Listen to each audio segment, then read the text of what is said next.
Welcome to the Emotional Logic podcast series. Emotional Logic is an award-winning market research agency that uses behavioral science to deliver better consumer insight. This episode looks at 5 key things you should measure in ad optimization. Hi everyone, my name is Elizabeth Oxenham and I work at Emotional Logic, and I'm here today with Annett just to discuss how best to approach ad optimization. Hello and welcome to today's session. So marketing budgets are having to work harder and harder, and there's a lot of pressure on marketing teams to get the maximum effectiveness from the advertising. This is why most advertising is tested during the development stage, just to ensure that it gets the biggest possible impact on the audience. But not all tests are the same, so how do you know that your ad test is one that delivers you the best possible advice?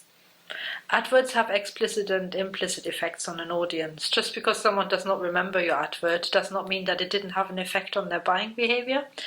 There are more and more techniques available that help you measure those less obvious implicit effects. So today we wanted to share with you 5 key things that are definitely worth measuring if you want your ad to perform. Okay then, let's start with the most traditional ones.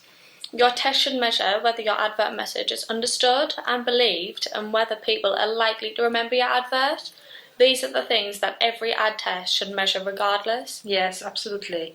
And research has also shown that adverts also have so-called implicit effects. Even when people don't pay explicit attention to your advert and it just runs in the background, research shows it can have an effect on buying behavior and also on brand perceptions. So the second key thing that your ad test should measure is whether your advert has implicit effects. How this is measured depends on what your campaign is trying to achieve. For example, a campaign to generate sales would measure different implicit triggers to a brand building campaign.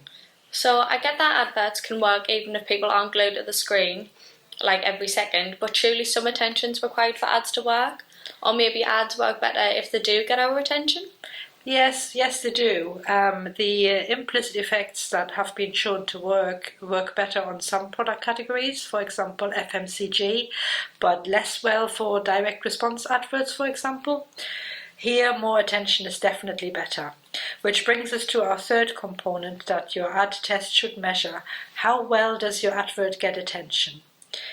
Here it's important that the advert is measured in context, because context drives attention. So a press ad should be tested in a newspaper or magazine, a digital ad should be tested on a website, and modern technology makes this very easily possible.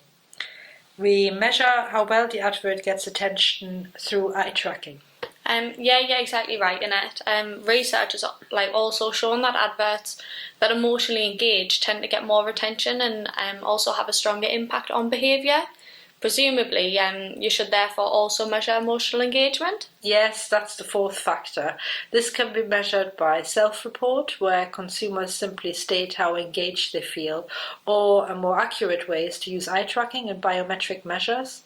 The latter also pinpoints very specific elements within an advert that are increasing engagement, which is extremely helpful information to improve the performance of the advert.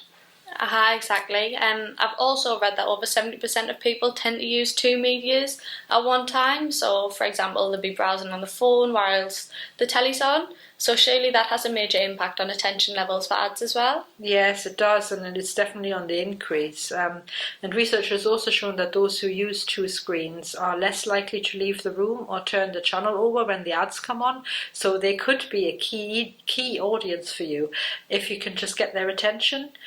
There are things that you can do to catch the attention of multi-screen users, and that's really the 5th element that your ad optimization should help you to do. It should help you optimize your advert for the multi-screen audiences. So just to recap everything of today's session, that the 5 key things that you should measure when optimizing your advertising performance.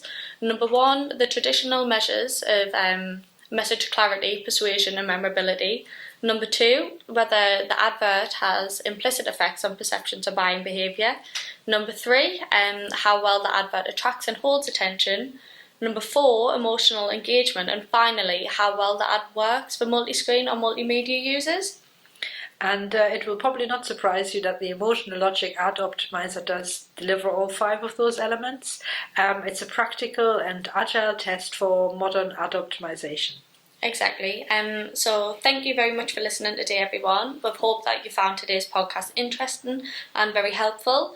Please feel free to subscribe to our podcast series and watch out for future podcasts on how to get closer to real consumer behaviour.